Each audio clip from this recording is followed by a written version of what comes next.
ಸಚಿವ ಡಿ ಸುಧಾಕರ್ ಆರೋಗ್ಯ ಸ್ಥಿತಿ ಗಂಭೀರವಾಗಿದ್ದು ಬೆಂಗಳೂರಿನ ಕಿಮ್ಸ್ ಆಸ್ಪತ್ರೆಯಲ್ಲಿ ತೀವ್ರ ನಿಗಾ ಘಟಕದಲ್ಲಿ ಚಿಕಿತ್ಸೆ ಮುಂದುವರೆದಿದೆ. ಕಳೆದ 3 ವಾರಗಳಿಂದ ಆಸ್ಪತ್ರೆಯಲ್ಲಿ ಚಿಕಿತ್ಸೆ ಮುಂದುವರೆದಿದೆ.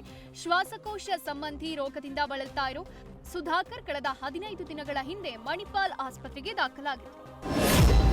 ಸಿದ್ದರಾಮಯ್ಯರ ಅಮೃತ ಮಹೋತ್ಸವಕ್ಕೆ ಪೈಪೋಟಿಯಾಗಿ ಯಡಿಯೂರಪ್ಪರ ಅಭಿಮಾನ ಮಹೋತ್ಸವಕ್ಕೆ ಬಿಜೆಪಿ ಸಜ್ಜಾಗಿದ್ದು ಚಿತ್ರದುರ್ಗದಲ್ಲಿ 10 ಲಕ್ಷ ಜನರನ್ನ ಸೇರಿಸಲು ವಿಜಯೇಂದ್ರ ಬಣ ಪಣ ತೊಟ್ಟಿದೆ.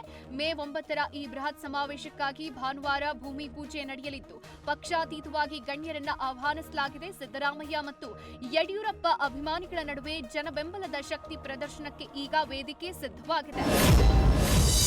ಟ್ರಸ್ಟಿಗಳ ತೀವ್ರ ವಿರೋಧದ ನಡುವೆಯೂ ವಚನಾನಂದ ಶ್ರೀಗಳ ಸಾನ್ನಿಧ್ಯದಲ್ಲಿ ಹರಿಹರ ಪಂಚಮಸಾಲಿ ಪೀಠದಲ್ಲಿ ಇಂದು ಬಸವೋತ್ಸವ ಆಯೋಜಿಸಲಾಗಿದೆ. ಮಧ್ಯಾಹ್ನ 3 ಗಂಟೆಯಿಂದ ಹರಿಹರ ಪಂಚಮಸಾಲಿ ಪೀಠದಲ್ಲಿ ಬಸವ ಪಲ್ಲಕ್ಕಿ ಉತ್ಸವ, ವಚನ ಗ್ರಂಥಗಳ ಮೆರವಣಿಗೆ, ಸಾಮೂಹಿಕ ವಚನ ಪಠಣ, ವಚನ ಸಂಗೀತ, ವಾದ್ಯ ಮೇಳಗಳೊಂದಿಗೆ ಜೋಡೆತ್ತಿನ ಮೆರವಣಿಗೆ ನಡೆಯಲಿದೆ. ಬೆಂಗಳೂರಿನ ಗಿರಿನಗರದ Indian bank assistant manager Kiran ಗ್ರಾಹಕರ 4 ಕೋಟಿ ಮೌಲ್ಯದ 2 ಕೆಜಿ ಚಿನ್ನ ಕದ್ದು ಆನ್ಲೈನ್ ಬೆಟ್ಟಿಂಗ್ ಆಡಿದ್ದ. ಆದರೆ ಆರೋಪಿ 3 ದಿನಕ್ಕೆ ಜಾಮೀನು ಪಡೆದು ಹೊರಬಂದಿದ್ದು ಪೊಲೀಸರು ಕೇವಲ 1 ಕೆಜಿ ಚಿನ್ನವನ್ನಷ್ಟೇ ವಶಪಡಿಸಿಕೊಂಡಿದ್ದಾರೆ ಎನ್ನುವ ಆರೋಪ ಕೇಳಿಬಂದಿದೆ. ವಿಜಯಪುರ ಜಿಲ್ಲೆಯ ಸಾರವಾಡದಲ್ಲಿ ಡೋಣಿ ನದಿ ಹೂಳೆತ್ತೋ ನೆಪದಲ್ಲಿ ಸರ್ಕಾರದ ವಿರುದ್ಧ ರೈತರ ಜಮೀನು ಒತ್ತುವರಿ ಮಾಡಿರೋ ಆರೋಪ ಕೇಳಿಬಂದಿದೆ. ಸುಮಾರು 2.35 ಕೋಟಿ ವೆಚ್ಚದ ಕಾಮಗಾರಿಯಲ್ಲಿ ಮೂಲ ನಕ್ಷೆ ಬಿಟ್ಟು ನೀಲವ್ವ ಚಿಕ್ಕರೆಡ್ಡಿ ಅವರ 3 ಎಕರೆ ಹೊಲದ ಮಣ್ಣು ತೆಗೆಯಲಾಗಿದೆ. ಬೆಂಗಳೂರು ಹೊಸೂರು ಹೆದ್ದಾರಿಯ ಎಲೆಕ್ಟ್ರಾನಿಕ್ ಸಿಟಿ ಬಳಿ ಮಾರುತಿ ಎಕೋ ಕಾರು ನಿಯಂತ್ರಣ ತಪ್ಪಿ ಡಿವೈಡರ್ಗೆ ಡಿಕ್ಕಿ ಹೊಡೆದಿದೆ. ನಿದ್ರೆ ಮಂಪರ್ನಲ್ಲಿ ಚಾಲಕ ನಿಯಂತ್ರಣ ಕಳೆದುಕೊಂಡಿದ್ದರಿಂದ ಅಪಘಾತ ಸಂಭವಿಸಿದೆ. ಕಾರಿನ ಮುಂಭಾಗ ಸಂಪೂರ್ಣ ಜಖಂ ಆಗಿದ್ದು ಡಿವೈಡರ್ನ ಕಬ್ಬಿಣದ ಸರಳುಗಳಿಗೆ ಸಿಲುಕೊಂಡಿದ್ದ ಕಾರನ್ನ ಹೊರ ತೆಗೆಯೋಕೆ ಹರಸಾಹಸ ಪಡಲಾಯಿತು. ವಿಜಯಪುರ ನಗರದ ಕಸ್ತೂರಿ ಕಾಲೋನಿಯಲ್ಲಿ ಜನವಸತಿ ಪ್ರದೇಶದಲ್ಲಿ ಕಸಾಯಿಖಾನೆ ತ್ಯಾಜ್ಯ ಬಿಸಾಕಿದ್ದಕ್ಕೆ ಸ್ಥಳೀಯರು ತೀವ್ರ ಆಕ್ರೋಶ ಹೊರಹಾಕಿದ್ದಾರೆ.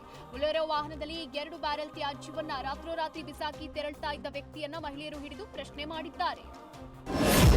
ಡಾಲಿ ಧನಂಜಯ್ ನಟನೆಯ ಅಣ್ಣಾ ಫ್ರಮ್ ಮೆಕ್ಸಿಕೋ ಸಿನಿಮಾದ ಟೀಸರ್ ಬಿಡುಗಡೆಯಾಗಿದ್ದು ಸಿನಿಮಾದ ಮೇಕಿಂಗ್ ಕ್ವಾಲಿಟಿಗೆ ಮೆಚ್ಚುಗೆಯ ಮಾತುಗಳು ಕೇಳಿಬರ್ತಾ ಇವೆ. ಬಡವ ರಾಸ್ಕಲ್ ಸಿನಿಮಾದ ಬಳಿಕ ಡಾಲಿ ಧನಂಜಯ್ ಮತ್ತು ನಿರ್ದೇಶಕ ಶಂಕರ್ ಗುರು ಕಾಂಬಿನೇಷನ್ ನಲ್ಲಿ ಈ ಸಿನಿಮಾ ಮೂಡಿ ಬರ್ತಾ ಇತ್ತು. ತುಂಬಾ ದಿನಗಳ ನಂತರ ಡಾಲಿ ಮಾಸ್ ಲುಕ್ ನಲ್ಲಿ ಲಾಂಗ್ ಹಿಡಿದು ಬರ್ತಾ ಇದ್ದು ಸಿನಿಮಾ ಮೇಲಿನ ಕುತೂಹಲ ದುಪ್ಪಟ್ಟು ಮಾಡಿದೆ. ಸಚಿವೆ ಲಕ್ಷ್ಮೀ ಹೆಬ್ಬಾಳ್ಕರ್ ಸಿನಿಮಾದ ಟೀಸರ್ ಬಿಡುಗಡೆ ಮಾಡಿ ಚಿತ್ರತಂಡಕ್ಕೆ ಶುಭ ಹಾರೈಸಿದರು. ಟಾಕ್ಸಿಕ್ ಸಿನಿಮಾ ಮೇಲಿನ ಕ್ರೇಜ್ ದಿನೇ ದಿನೇ ಹೆಚ್ಚಾಗ್ತಾ ಇದ್ದು ನಿರೀಕ್ಷೆ ದುಪ್ಪಟ್ಟಾಗ್ತಾ ಇದೆ. ಸಿನಿಮಾದಲ್ಲಿ ವಿಶ್ವ ಮಟ್ಟದಲ್ಲಿ ಗುರುತಿಸಿಕೊಂಡಿರೋ ಕಲಾವಿದರು, ತಂತ್ರಜ್ಞರು ಭಾಗಿಯಾಗಿದ್ದಾರೆ. ಅದರಲ್ಲೂ ಸಿನಿಮಾದ ಸ್ಟಂಟ್ಸ್ ವಿಚಾರದಲ್ಲಿ ಹಾಲಿವುಡ್ನ ಖ್ಯಾತ ಫೈಟ್ ಮಾಸ್ಟರ್ ಜೆ ಪೆರಿ ಕೈಚಳಕ ಸಿನಿಮಾದಲ್ಲಿದೆ. ಸಿನಿಮಾದ ಪೋಸ್ಟ್ ಪ್ರೊಡಕ್ಷನ್ ನಡುವಲ್ಲಿ ಜೆ ಪೆರಿ ಟಾಕ್ಸಿಕ್ ಸಿನಿಮಾದ ಶೂಟಿಂಗ್ ನೆನಪುಗಳನ್ನ ಶೇರ್ ಮಾಡಿಕೊಂಡಿದ್ದು ರಾಕಿಂಗ್ ಸ್ಟಾರ್ ಯಶ್ ಆತ್ಮೀಯತೆ, ಪ್ರತಿಭೆ ಬಗ್ಗೆ ಮೆಚ್ಚುಗೆಯ ಮಾತುಗಳನ್ನ ಆಡಿದ್ದಾರೆ. ಅಲ್ಲದೆ ಸಿನಿಮಾದ ಫೈನಲ್ ಔಟ್ಪುಟ್ ನೋಡೋಕೆ ಉತ್ಸುಕರಾಗಿರುವುದಾಗಿ ತಿಳಿಸಿದ್ದಾರೆ.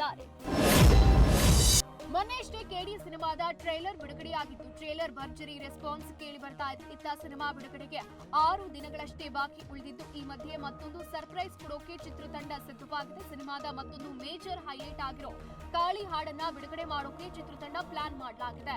ಇದೇ ಏಪ್ರಿಲ್ 28ರಂದು ಹಾಡು ಬಿಡುಗಡೆಯಾಗುವ ಸಾಧ್ಯತೆ ಇದೆ.